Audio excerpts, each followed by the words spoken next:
Bom dia, boa tarde, boa noite, boa madrugada para você que está assistindo essa nossa aula sobre direito penal, uma aula mais voltada à parte introdutória de direito penal.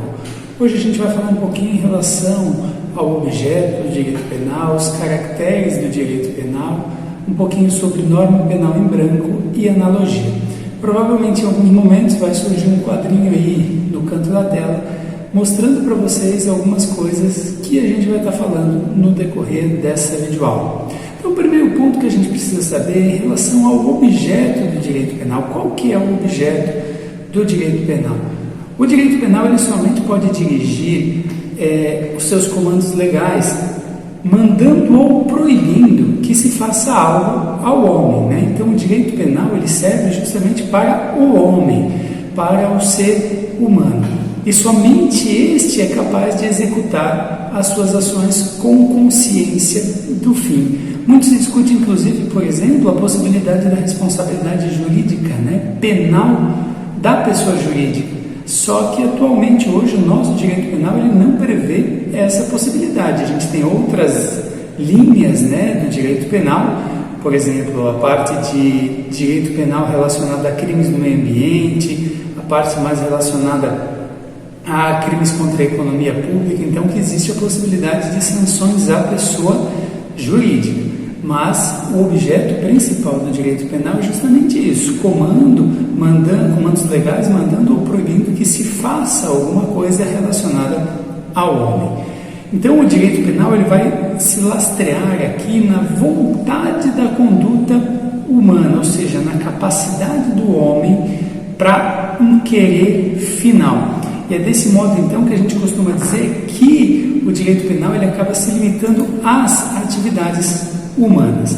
Além disso, é importante a gente saber que grande parte do direito penal se divide de duas formas, que são as infrações penais e as sanções penais, ou seja, as infrações onde o comando normativo ele vai trazer a conduta, o verbo que é proibitivo, em relação ao ser humano, e a sanção penal, ou seja, a punição que esse ser humano vai receber em caso de descumprimento dessa norma. Então, mais para frente, a gente inclusive vai ver e vai discutir um pouquinho sobre o preceito primário e secundário do direito penal.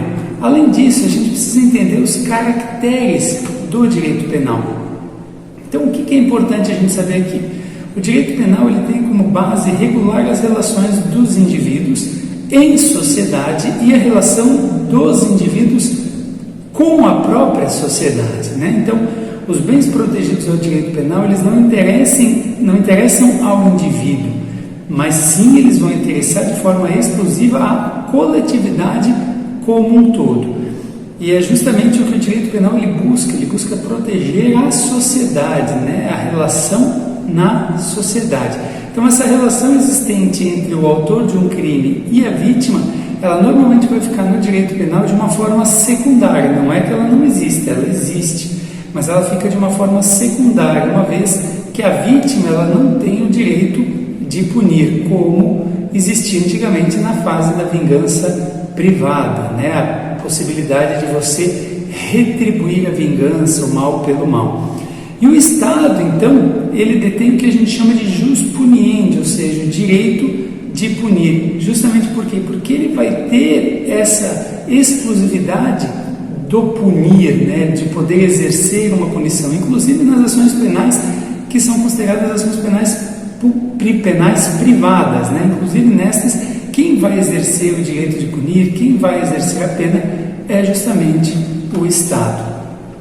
Além disso, é importante a gente saber o quê? Que o direito penal ele vai ter uma função constitutiva, uma vez que ele vai proteger os bens ou interesses não regulados em outras áreas do direito.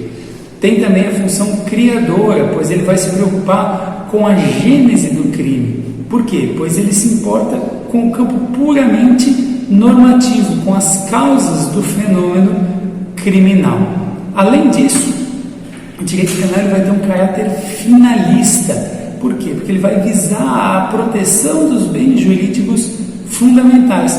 Esses bens jurídicos analisados como uma garantia de sobrevivência da ordem jurídica. Então, a proteção à vida, a incolumidade pública, a liberdade, entre diversos outros pontos. Além disso, o direito penal ele vai ser valorativo. Por quê? Porque ele vai estabelecer a sua própria escala de valores, que vai variar de acordo com o fato que lhe dá o conteúdo. E aqui entra um detalhe importante, que é justamente quem cria as leis, né? A gente já discutiu sobre isso. Quem criam as legislações do direito penal são justamente os nossos legisladores federais. Então, muitas vezes são eles que vão dar essa carga valorativa à conduta que vai ser proibida. E muitas vezes a carga valorativa que eles dão para uma situação é diferente da carga valorativa que nós damos.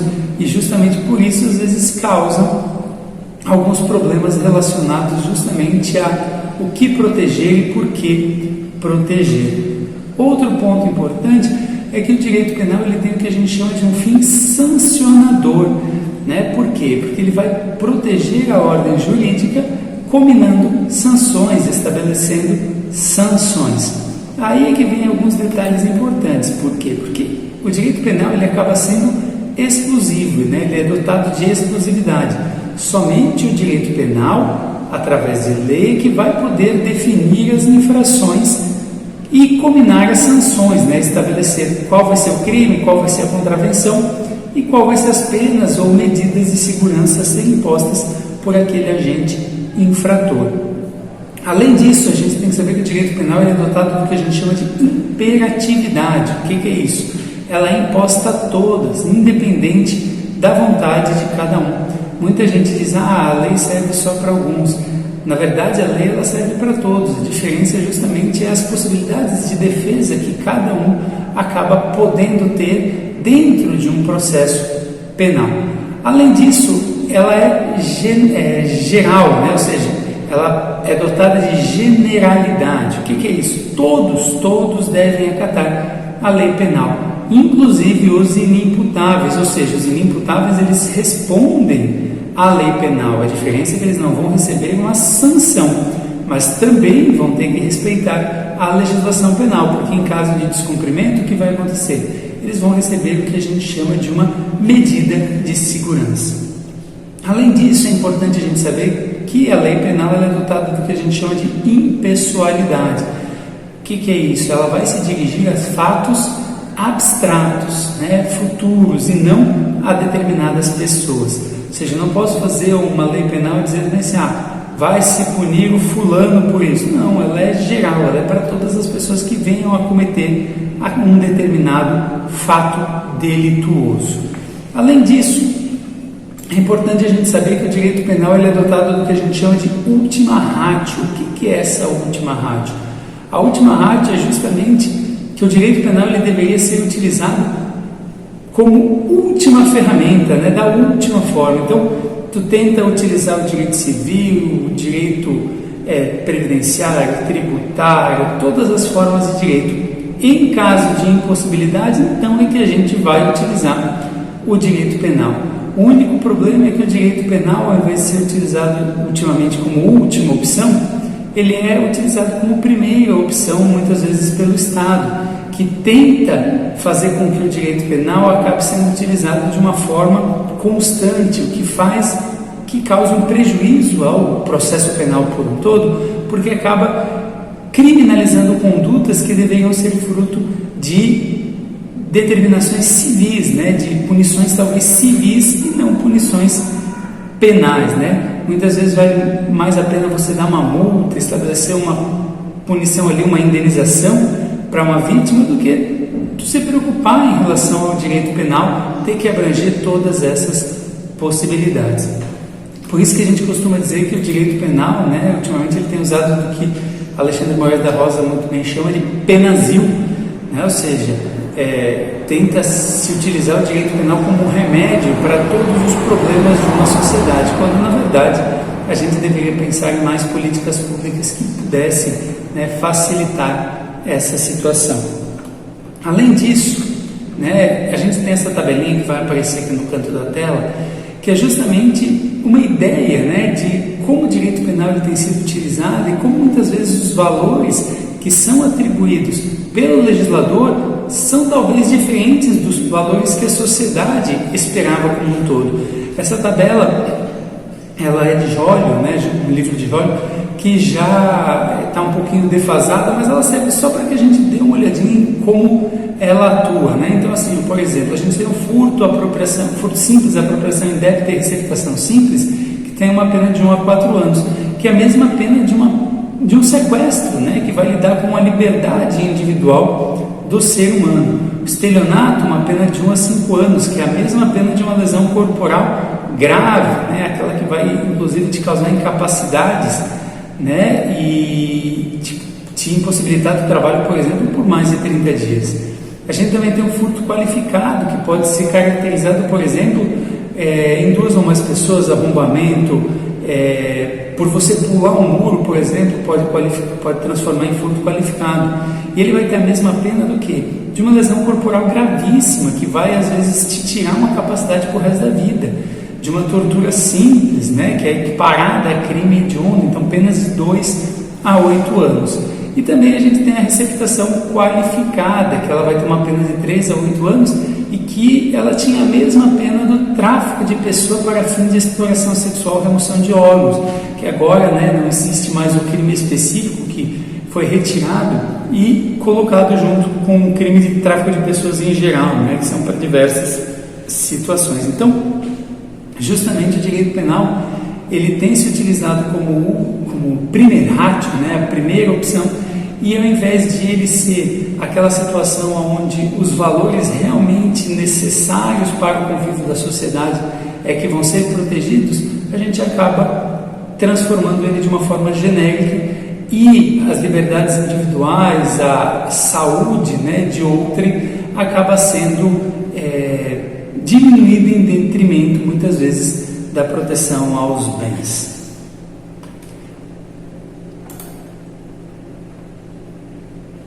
Outro ponto que a gente tem aqui para discutir hoje é em relação às fontes do direito penal. Então, o direito penal, ele começa se dividindo em 2 fontes, que é as fontes materiais e as fontes formais. O que se entende por fontes materiais? Fontes materiais você pode também encontrá-las como fontes substanciais ou fontes de produção. Elas são o que? Elas vão informar a gênese, a substância, a matéria, como vai ser feita o direito penal, como ele vai ser produzido, como ele vai ser elaborado. Já as fontes formais do direito penal, também podem ser chamadas de conhecimento ou cognição. Essas fontes formais, elas se referem ao quê? Ao modo pelo qual o direito penal ele vai se exteriorizar, o modo pelo qual a gente vai vir a conhecer o direito penal. Então, como fontes materiais, a única fonte material do direito penal é justamente o Estado. É o Estado que vai determinar a criação desse direito penal, né? Isso está previsto lá na nossa Constituição, no artigo 22, inciso 1º, que diz justamente isso, né? Compete privativamente à União legislar sobre direito penal. Tudo bem que na Carta, né, Magna de 88, aí, ela estabeleceu algumas possibilidades de ampliar, né, a competência para os Estados, mas desde que seja para legislar sobre questões específicas de direito penal, como, por exemplo, a parte relacionada a presídios, execução penal, né? A própria lei ela vai dar algumas competências ao Estado para definir algumas formas relacionadas a isso, como inclusive também a estrutura judiciária, né? A parte de divisões de varas, câmaras relacionadas ao direito penal também fica a cargo do Estado. Além disso, o que é importante a gente saber aqui também? Que as fontes materiais elas são feitas através de quem? Do legislador federal, né? Do Senado, da Câmara dos Deputados. E aí muitas vezes a gente vê em eleições e tudo mais, deputados estaduais, vereadores, prometendo que vão combater a criminalidade, endurecendo as leis. Não, gente, isso é balela, né? Porque quem tem capacidade de fazer isso é o senador e o deputado federal, não são os deputados estaduais, muito menos os vereadores. Em relação às fontes formais, o que é importante a gente saber? As fontes formais, também chamadas de fontes de cognição ou de conhecimento, elas são fontes que o direito penal, como a gente falou, ele vai ser exteriorizado. Então, essas fontes formais, a gente costuma dividir ela de duas formas: as fontes formais imediatas e as fontes formais mediatas. As fontes formais imediatas é sempre a lei penal, né? O Código Penal, a legislação penal. E as leis mediatas, as fontes formais mediatas, desculpe, elas são os princípios gerais do direito, os costumes, né? Todas essas formas que se utilizam no direito penal, a jurisprudência, né? Onde você vai precisar buscar o conhecimento, ele não é imediato. Por isso que a gente costuma dizer que é a diferença, né? O imediato, tu pega o código, tu já sabe que está ali. Imediato, você precisa buscar a parte subjetiva, o conhecimento, né? Não é justamente o que está ali escrito. Outro ponto importante relacionado às leis penais, é importante a gente saber que ela vai se dividir no nosso Código Penal sempre de duas formas. Elas são leis penais incriminadoras e leis penais não incriminadoras. As leis penais incriminadoras, elas vão ser aquelas que descrevem o crime e vão combinar penas, né? Então elas estão ali no nosso Código Penal, por exemplo, do artigo 121 em diante, né? Então vai estar lá o artigo que vai trazer uma conduta e logo em seguida a pena, a sanção penal relacionada àquele crime. E aí temos também as leis penais não incriminadoras. O que são essas leis penais não incriminadoras? São aquelas que não descrevem crimes e nem combinam penas, né? Em regra elas estão do artigo 1º ao 120 do nosso Código Penal. O detalhe importante que a gente precisa saber é que essas não incriminadoras, elas podem se dividir de duas formas. Elas podem ser permissivas ou explicativas. O que é isso? Permissiva é aquela que vai tornar lícita uma determinada conduta que está prevista em uma lei penal incriminadora, né? Como, por exemplo, a legítima defesa. E como leis penais explicativas, a gente vai ter aquelas que vão esclarecer o conteúdo de uma ou de outra e delimitar o âmbito de sua aplicação. Um dos exemplos mais comuns é o artigo 1º, né? O princípio da legalidade, que define o quê? Não há crime sem lei anterior que o defina, nem pena sem prévia cominação legal. Então, é justamente a essência, né, da explicação relacionada à funcionabilidade da legislação. Em relação às leis penais incriminadoras, né, aquelas que trazem então a conduta que a gente falou que vai ser passível da punição, ela se divide de duas formas, em dois preceitos, que é o quê? Preceito primário e preceito secundário. O preceito primário, ele vai descrever uma conduta, né? Ele vai sempre ser composto do que a gente chama de núcleo do tipo penal, ou seja, um verbo que vai dizer justamente qual é a conduta que o Código Penal vai proibir. E também o preceito secundário, esse preceito secundário vai ser a sanção, que pode ser uma pena de reclusão, uma pena de detenção, uma prisão simples ou até mesmo uma medida de segurança, né? Então, as várias possibilidades que a gente tem relacionadas às punições, como também pode estabelecer apenas uma punição de multa, né? Então, são as situações, e hoje em dia algumas leis que já prevêem, inclusive, medidas alternativas, né? Penas alternativas como uma forma de punição também. Outro ponto importante que a gente precisa conhecer também são as normas penais em branco. Essas vai aparecer vários quadrinhos aqui do lado para vocês irem acompanhando o entendimento. As normas penais em branco são o quê? São aquelas normas que têm um conteúdo incompleto, vago, que exige uma complementação por outra norma jurídica, que seja uma lei, um decreto, um regulamento, uma portaria, etc. Né? Então, esses complementos, elas existem justamente para que essa lei ela possa ser aplicada a um fato concreto. Esse complemento ele pode existir já na vigência da lei ou ele pode ser algo posterior, ou seja, né, é o preceito secundário que vai estar completo, né, onde traz a sanção, e o que vai permanecer indeterminado é o preceito primário, ou seja, o conteúdo, a definição legal do crime. Dentro dessas divisões em relação às normas penais em branco, a gente pode dividir de duas formas. elas podem ser o quê? Elas podem ser normas penais em branco próprias ou normas penais em branco impróprias. Então, essas normas penais em branco, que vão depender desse complemento normativo, elas vão poder ser próprias ou impróprias. Próprias por causa que esse complemento normativo ele vai ser no sentido estrito, ou também chamado de norma penal em branco heterogênea. E as impróprias, elas vão ser o quê? No sentido amplo, ou seja, elas vão ser chamadas de homogêneas, normas penais em branco homogêneas, de acordo aqui com o quadrinho ao lado. Então, o que significa aqui? As normas penais em branco, elas, quando são próprias, o complemento ele vai ser dado por uma espécie normativa diversa, ou seja, uma portaria. A gente tem, por exemplo, um caso bastante comum, que é a lei de drogas, que define o que é drogas através de uma portaria da Anvisa. E o que é impróprio? Então, as impróprias são o quê? São quando o complemento é dado pela mesma espécie normativa, ou seja, é uma lei que vai ser completada por uma outra lei ou pela mesma lei. E aí é que é o detalhe importante, porque as próprias, elas vão ser próprias pronto, ou seja, ela vai ser completada por alguma coisa que não é uma lei. Já quando ela é completada por uma lei, ela se transforma em uma norma penal em branco imprópria que se divide em imprópria homovitelina ou heterovitelina. Homovitelina também chamada de homóloga, heterovitelina também chamada de heteróloga. O que a gente precisa saber em relação às normas penais em branco e impróprias? Homovitelina é aquela cujo complemento normativo se encontra no mesmo documento legal. O que é isso? A gente tem, por exemplo, no nosso Código Penal o crime de peculato, mas ele fala lá que peculato é o crime cometido por funcionário público. Beleza, o que é funcionário público?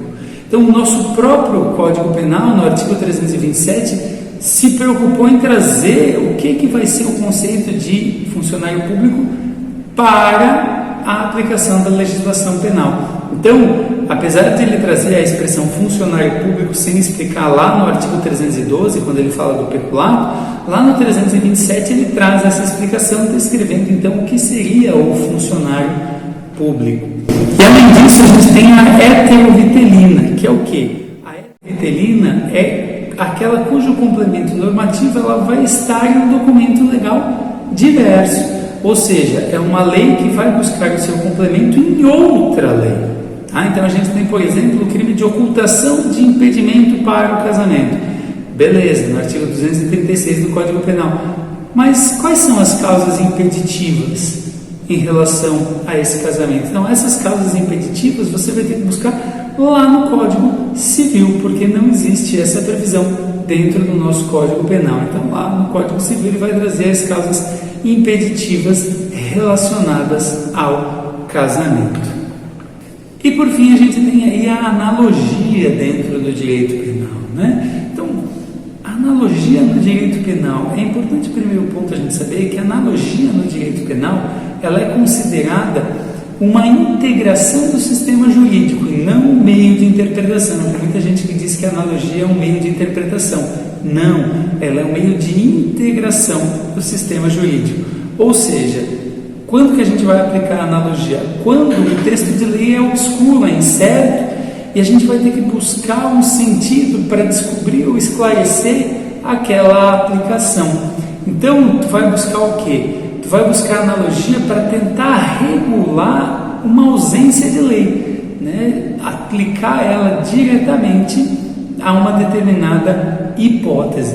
A gente poderia inclusive dizer que a analogia foi o que o STF fez recentemente com a possível aplicação do crime de homofobia dentro da lei de crimes relacionados ao preconceito, ao racismo.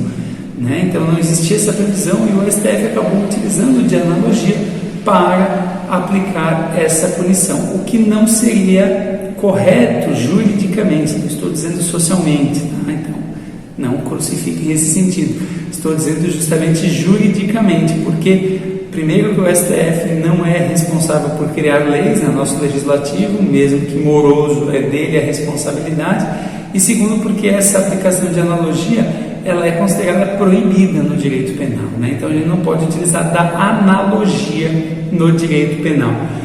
Mas é importante a gente saber que tu não pode usar a analogia para criar uma figura delitiva que não está prevista expressamente, né? Ou seja, o legislador não determinou uma determinada figura criminal, você não vai poder usar da analogia para isso. Seria a mesma coisa que eu dizer assim, o Código Penal diz matar alguém, então a gente vai dizer que matar cachorro é a mesma coisa que matar alguém? Para alguns pode até ser, mas não foi o que o nosso legislador quis dizer. Então a gente não pode utilizar o direito penal para isso. Então o que tem se utilizado relacionado à analogia? Tem se utilizado o que a gente chama de interpretação analógica, ou também chamada de intralegem.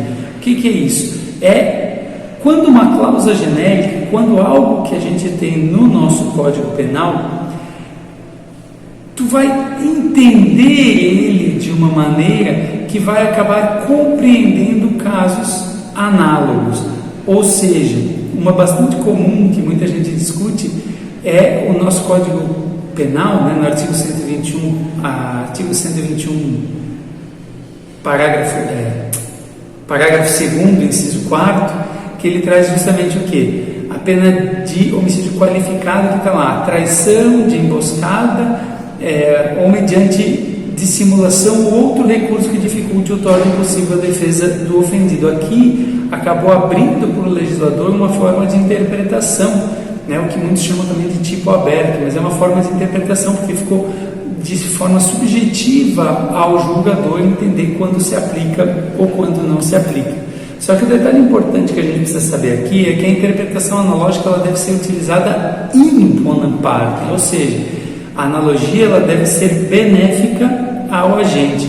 Um dos casos bastante famosos, de que hoje não tem mais essa aplicação, mas que antigamente tinha, que a gente tinha dividido o crime de estupro e de atentado violento ao pudor. Eles eram dois crimes diferentes.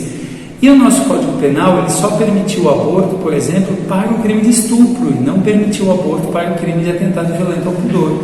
Então, justamente foi utilizado na interpretação analógica in bonam partem para dizer que se permite o estupro, o aborto para o crime de estupro, automaticamente também se permite o aborto para o crime de atentado violento ao pudor. Então, são possibilidades aí de que se utiliza dessa interpretação de forma in bonam parte.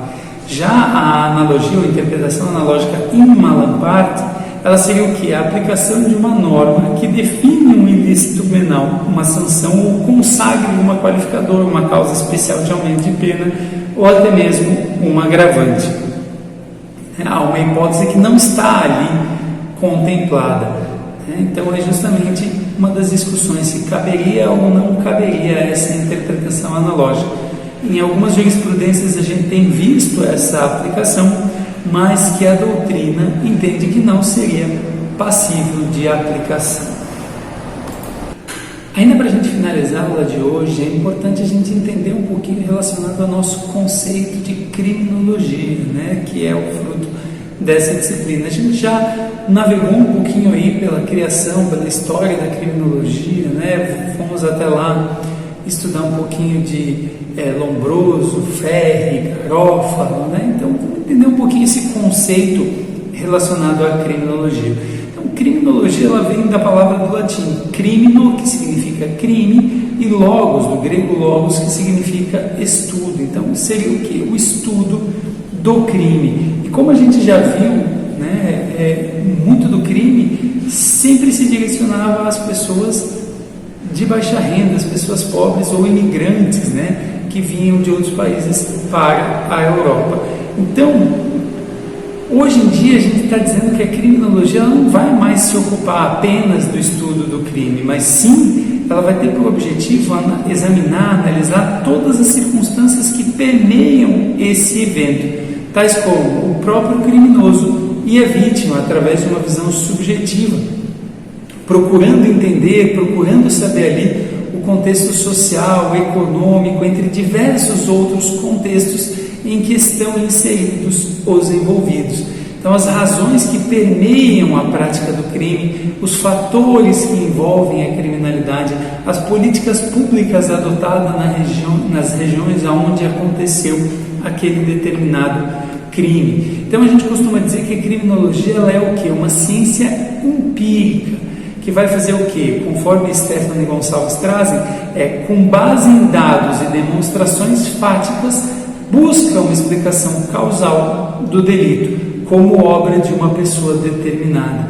Então, tem-se que a criminologia ela tem por objetivo o quê? A análise dos diversos fatores sociais que têm conexão com o evento criminoso, como fator de educação, pobreza, desemprego, classe social, estrutura familiar, entre diversas outras situações e contextos que interferem diretamente naquele delito, naquele crime. Então, dessa maneira, a gente pode resumir a criminologia como uma ciência que estuda o fenômeno criminal de diversos ângulos e de maneira subjetiva, analisando então desde as causas desses acontecimentos até suas formas de prevenção e controle.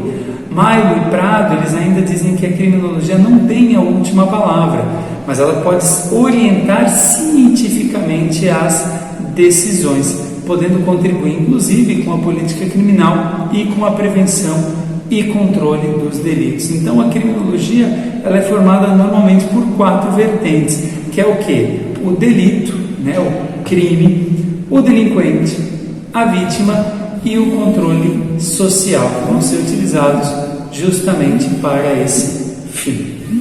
Espero que vocês tenham gostado. Qualquer dúvida pode me mandar e-mail diego@bayer.adv.br, que eu vou estar aqui à disposição para auxiliá-los no que for possível.